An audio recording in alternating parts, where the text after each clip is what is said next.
लेकिन जैसे ही वो दूसरे व्यक्ति से मिलता है, वहां पर बोलता है कि जो करना है परमात्मा को करना है। हम दूसरे को समझाते हैं, कहते हैं कि क्यों चिंता करते हो, जो होगा भगवान बैठे हैं, सबका कल्याण करेंगे। ये कहने वाली बात हम एक दूसरे से कहते हैं, लेकिन जैसे ही अगर हमको कुछ करना है कि मेरी निर्णय होती है कि मैं ये करूंगा, मैं वो करूंगा, मुझे घर बनाना है, मुझे जमीन खरीदना है, मुझे सब कुछ करना है, ये मेरी पर्सनली मैटर है। लेकिन जहाँ मनुष्य का बुद्धि समाप्त होता है, कहाँ? तो जहाँ उसका सारा विवेक बंद हो जाता है, कोई बुद्धि काम नहीं करता है। डॉक्टर बोलता है कि हम नहीं जानते हैं, गार्जियन बोलता है मेरे पास पैसा नहीं है, गाड़ी वाला बोलता है मेरे पास समय नहीं है। उस समय सिर्फ वो एक ही याद करता है कि हे परमात्मा, हमने किसका बिगाड़ा था जो आज हमारा बिगड़ रहा है। उस समय याद कीजिए, इंसान सोचता है कि मेरे पास सब कुछ है, बंगला है, गाड़ी है, सब कुछ है। अभी ज्यादा दिन नहीं हुआ, एक बार वो भूकंप जो आ रहा था अपने यहाँ, भूकंप आ रहा था आज से 2-3 साल पहले, तो हल्ला हुआ कि भूकंप आएगा, भाई सारा मकान ध्वस्त हो जाएगा, सारा बिल्डिंग तो दुनिया परले हो जाएगी। तो अपने इंडिया के कुछ गणमान्य लोग थे जो जहाज बना करके इकट्ठा कर लिए थे कि कितना हो भूकंप आए उस जहाज में हम लोग बैठ जाएंगे।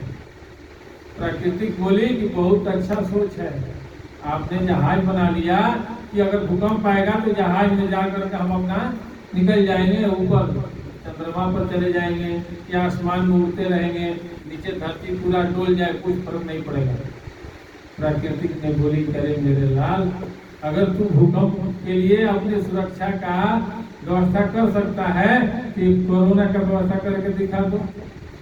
ऐसा कोरोना आया कि जहाज तो जहाज है, रेलगाड़ी में चढ़ने के लिए समय नहीं मिला। जिससे बोलिए कि चलिए दिल्ली, वो बोलते थे कि नहीं हमारा सिवान ही अच्छा है, सिवान के डॉक्टर अच्छे हैं, यही सब कुछ इलाज हमारा होगा। यानी कि हम लोग प्राकृतिक के अधीन हैं। प्राकृतिक जिसको जिस तरह से नचाएगी हमको नाचना। रामायण में लिखा है ना कि सबके नचाओ राम गोसाई, ये रामायण में भी लिखा है कि हो यह वही जो राम रचिरा का कोई तरह बढ़ाओ सब, यानी होगा वही जो परमात्मा चाहेंगे। अगर यही होता है कि वो चाहेंगे तो हमारे पास विवेक और हमारे पास चैतन्य नहीं होती।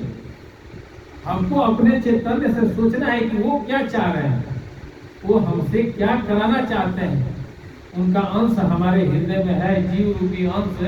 उस राम जो राम थे, भगवान राम जो थे, वो कहीं और नहीं है। वो अगर उनको हम काशी मथुरा अयोध्या वृंदावन ढूंढे, वो कहीं नहीं है। मुझको कहा ढूंढे रे बंदे, मैं तो तेरे पास हूँ। वो हमारे अंदर हैं। उनका रूप क्या है? आज जो जीव है, जो हमारे अंदर जीव बोलता है, वही राम है। जो रमण करते हैं सबके हृदय में, वही राम है। जब उनको हम जानेंगे तब न अपने आप को जानेंगे। तो हम अगर जानने का प्रयास करेंगे कि हम सत्संग में गए थे, फलाना कपड़ा ऐसा पहन कर गए थे, वो फलाना ऐसा थे, वो उतना पैसा दिए, वो वहाँ ये प्रसाद मिला, इससे कुछ मतलब नहीं। अरे सरसों में कितना तेल है, तेल से मतलब रखिए कि हमारे अंदर भक्ति कितनी है। तो सामने क्या हो रहा है उससे हमको कुछ लेना देना नहीं है। मुझे क्या चाहिए? परमात्मा। मुझे उस परमात्मा के पास जाने का मार्ग चाहिए। जब मुझे क्या चाहिए? तो जिस दिन मेरी सारी विवेक समाप्त हो जाए, जिस दिन मेरे घर में अगर कोई कीड़ा निकल जाए, जिस दिन मेरे घर में कोई आपातकालीन स्थिति आ जाए, उस समय मुझे स्थिर रहने का वो शक्ति चाहिए कि मैं अपने धैर्य को रख करके और उस विपत्ति से मैं सबको निपटारा कर लूं। कोई मेरे घर में अनिष्ट न हो। मेरे बेटे को बीमारी है, मैं गर्व से कहूँ तो मेरे बेटे को कुछ नहीं होगा। मेरी माँ बीमार है, मैं चाह लूं तो नहीं होगा कुछ, उसको तो नहीं होगा। ये दुबे जी का दावा है। और आप लोग आज नहीं, यहाँ तो हम लोग 3-4 दिन से आते हैं, 3-4 अतवार हुआ, अभी साल 1.5 साल हो गया। यहाँ कुछ लोग यहाँ आए हैं जो पहले के भी आते थे। ये दुबे जी का वादा है, और वादा ही नहीं दावा है कि आपको कुछ नहीं होगा, सिर्फ आप एक रजिस्टर मेंटेनेंस कीजिए कि दुबे जी हम आपके सत्संग में जाते हैं, सत्संग में बैठते हैं, आप जो बताते हैं उतना देर भजन करते हैं, फिर भी मेरे घर में क्यों कला है? ना आपका घर का कला शांत हो जाए, ना आपके घर का बर बीमारी ठीक हो जाए, ना आपके बच्चों को सद्बुद्धि आ जाए, तो सत्संग में कम से कम आप 2 महीना आइए। 2 महीना के बाद आप आकर देखिए प्रभाव क्या पड़ता है। कोई बीमारी नहीं होगी, ये मेरा दावा है दुबे जी का। मैं श्री सद्गुरु भ्योनो भक्ति योगाश्रम खलवा का प्रमुख शिष्य है। ये दुबे जी का वादा है कि आपको ब्लड प्रेशर, शुगर, जो भी बीमारियां हैं, ये सब मैं गारंटी देता हूं कि ठीक करा दूंगा। एकदम आप खुद कहेंगे कि दुबे जी मेरा बीमारी अब ठीक हो रहा है। लेकिन ये कब होगा? कि जब आप समय देंगे, जब आप इसका अध्ययन करेंगे। अरे 1-10 का नोट लेते हैं तो देखते हैं कि फटा है कि नहीं है। इतना समय जो लगाकर आप सत्संग में आए हैं, यहाँ ना आपसे पैसा मांगा जाता है, ना आपसे कोई वस्तु मांगी जाती है। सिर्फ यहाँ यही कहा जाता है कि आप अपने आप को जान लीजिए। आप अपने आप को जान लीजिए। जिस दिन अपने आप को जान जाइएगा, उस दिन पूरी दुनिया को आप जान जाइएगा। जिस दिन अपने आप को आप जान जाएंगे, उस दिन पूरी कायनात को जान जाएंगे। महात्मा जी ने कहा कि 13.5 पंथ है भारतवर्ष में, 13.5 पंथ है। संप्रदाय जितना है, ये जो संप्रदाय 2 ही है, 2 या 4 है, इसके बारे में हम उतना अध्ययन नहीं किए हैं, 4 है। लेकिन जो पंथ है वो 13.5 है। लेकिन 13.5 पंथ का मात्र सार एक ही है। पूरे वर्ल्ड में सब पंथों का सार एक ही है। वो क्या है? बिन पग चले सुनहु बिन काना, करहु विधि नाना। देखिए हम पढ़े नहीं है उतना, लेकिन सबका सार वही है। और जहां उस चीज को कोई कहता है कि मैं जानता हूं, तो समझिए कोई सद्गुरु का शिष्य है या सद्गुरु है। ये वही जान सकते हैं कि जो सद्गुरु का शिष्य। यहाँ लोग कहते हैं कि कहो, हम भी कहते हैं कि राम राम कहिए। आज जब भी हम लोग सत्संग स्टार्ट किए, आप लोग सुने होंगे कि सीताराम सीताराम सीताराम कहिए, जाहि विधि राखे राम ताहि विधि रहिए। इसको क्या आप समझते हैं? जिसने इस भजन को गाया है वो क्या समझकर गाया है कि सीताराम सीताराम सीताराम कहिए, जाहि विधि राखे राम वही विधि रहिए। सीता का मतलब क्या होता है? कभी आप लोगों ने विचार किया? सीता का अर्थ होता है शक्ति। सीता जो थी वो शक्ति है। और राम जो रमण करते हैं, जीव तभी ताकतवर है जब उसके अंदर शक्ति हो। यानी हम मनुष्य हैं, हम तभी सक्षम हैं कि जब हमारे अंदर ताकत है। किस चीज का ताकत? भूख सहने की ताकत। किस चीज का ताकत? पीड़ा सहने की ताकत, बर्दाश्त करने की ताकत। जब तक मेरे अंदर वो शक्ति है तो तब तक मेरे अंदर वो सीता है। और राम उस समय तक है कि जब तक शक्ति है। यानी ये अपने अंदर के जो सीताराम है वो जिस तरह से रखना चाहे वैसे ही रहिए। लेकिन हम लोग का दिमाग कहाँ जाता है? तुरंत चला जाता है अयोध्या नगरी। अयोध्या नगरी कहाँ है? अवध नगरी कहाँ है? अरे अवध नगरी ये मानव रूपी शरीर है। इसी में दशरथ है और इसी में राम है। सब कुछ पूरे ब्रह्मांड ये आपके शरीर में है।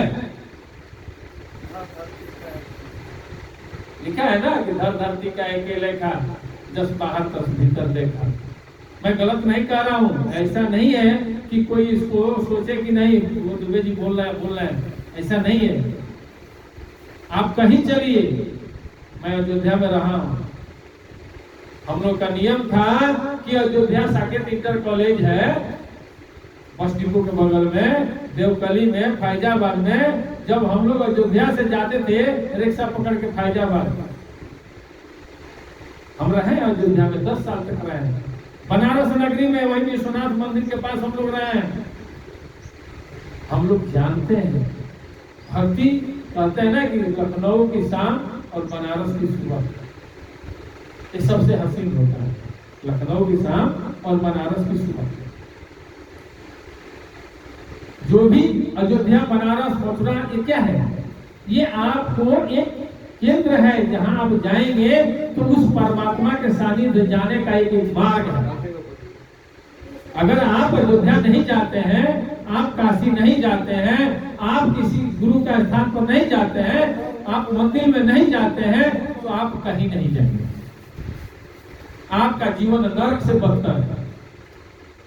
जब आप मंदिर में जाएंगे, जब आप किसी मंदिर, मस्जिद, गिरजाघर, गुरुद्वारा में जाएंगे, वहां जाएंगे, धीरे धीरे प्रसाद चढ़ाएंगे, कुछ सही बात मिलेगा, आपको सुनेंगे, उसके जड़ तक जाएंगे, लास्ट में आप अयोध्या जाएंगे, वृंदावन जाएंगे, मथुरा जाएंगे, चारों तरफ भ्रमण करेंगे और घूमते घूमते घूमते घूमते एक ऐसा समय आएगा, उस समय आपको झटका लगेगा और कहेंगे उसको कहाँ रे ढूंढे मरते, मैं तो तेरे पास।